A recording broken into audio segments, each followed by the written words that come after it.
The PlayStation 5 specs are a joke when you compare them to the Xbox Series X. I mean, this is pathetic. It seems like every generation that Sony gets on top, they drop the ball heading into the next generation. We saw this when they got arrogant. PlayStation 2 going into the PlayStation 3, $599 US. We're about to see a repeat of that fiasco. And you don't need to look any further than a comparison chart regarding the specifications of these two consoles to see what I'm talking about. The Xbox Series X is going to give you significantly better graphical performance than the PlayStation 5. You can argue that teraflops are not a good measure of graphical power, of horsepower. That's bullshit. 12 teraflops is better than the 10 of the PS5. This is a fact. The games are going to look better on the Series X. They're going to run better on the Series X. It has a better processor. The CPU clock speeds are higher.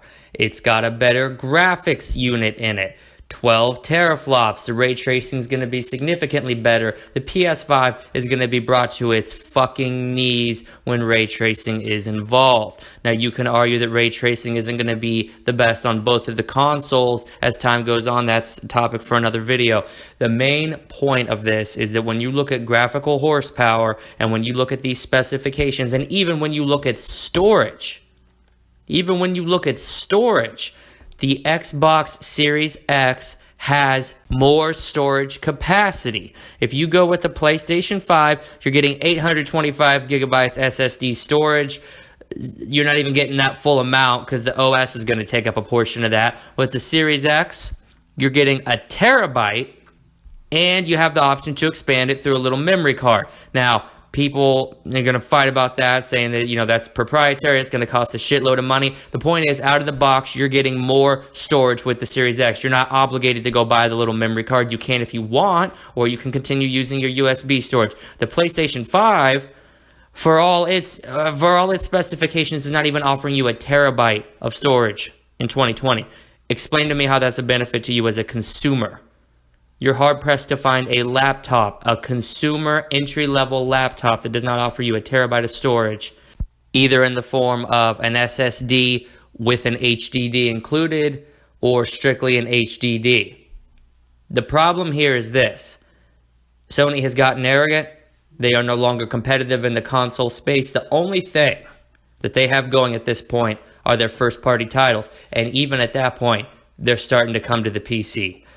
Horizon, Detroit Become Human, Death Stranding, you are an idiot if you do not think more will follow. Once they tap into that money pool and see that the PC folks are willing to pay for their exclusives, suddenly the entire tide is going to turn. PlayStation 5 games will be released 6 months, maybe a year exclusively, and then the PC will see those same games.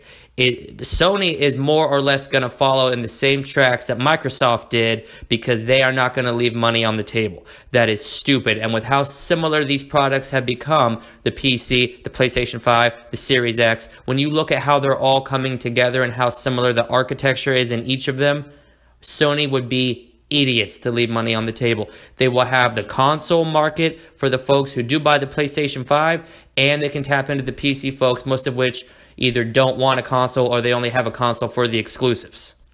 Bottom line is this. The Series X is a better financial investment. At the rumored price point of $600, you would be an idiot to spend $500 on the PlayStation 5. The only thing they have at this point are their first-party titles, and even that is not going to be a very significant factor in the long term.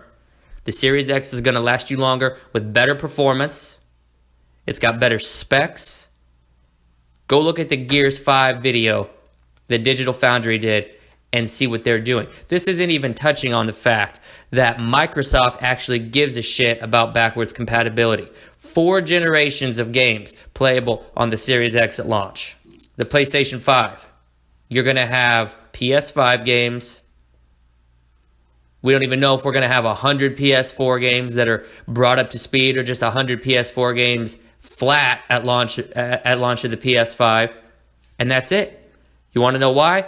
Because again, Sony are fucking stupid. They want to sell you a shitty PlayStation Now streaming service for your PS3 games that doesn't even work. The lag is, you cannot get past the lag. It is insurmountable. It is an obstacle with any type of cloud gaming, and it's never going to be feasible. Yet instead of doing the consumer-friendly thing and building in an emulator of the PS3 into the PlayStation 5, they'd rather charge you money. You can't even go buy the games. They'd rather charge you money for a monthly subscription service, because at the end, all Sony cares about is money. You can argue the same for Microsoft, but at least they give a shit about making sure that the last gen games and the gen before that will actually play in my system. The Xbox Series X has already won. Seriously, go on an IGN video where they did the backwards compatibility information. Look at the comments. People are not happy about this. This is going to be a repeat of the PS3 and the Xbox 360 era, where Sony comes in headstrong, overconfident, and they end up getting their asses handed to them by the competition. This seems to be Sony's cycle, and it would be smart if they broke out of it. They dominate in a generation. They get to the top of the mountain. Everybody loves them. Then they fuck it up going into the next one because of their own blind stupidity. This is absolutely ridiculous what they are doing with the PlayStation 5. Get yourself a Series X. Get a consumer-friendly product, something that has better hardware and is a better long-term investment, and do not support these decisions that Sony is making.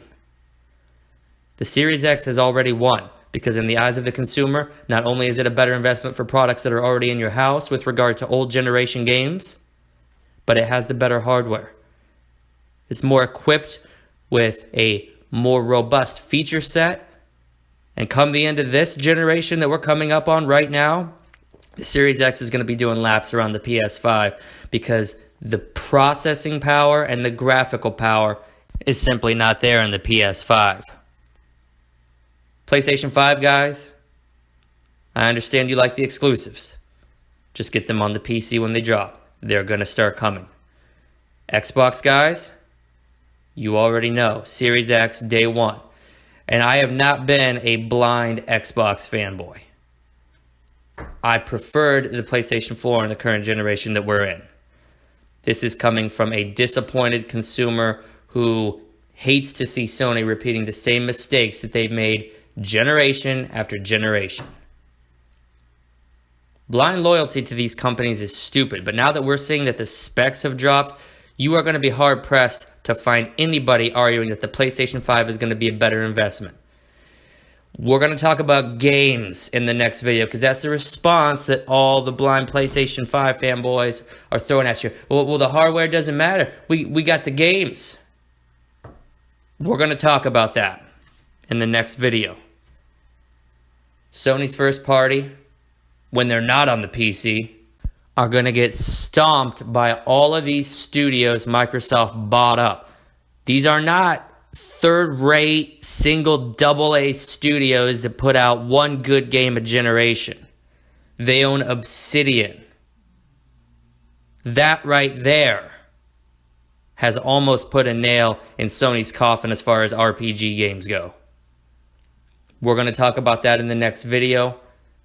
Like I said, the series, look at the title of the video, guys. Series X has already won. Because at this point, Sony is not consumer friendly. They're packing inferior hardware. And at the end of the day, the Series X offers you substantially more for your investment than the PlayStation 5 could even hope to.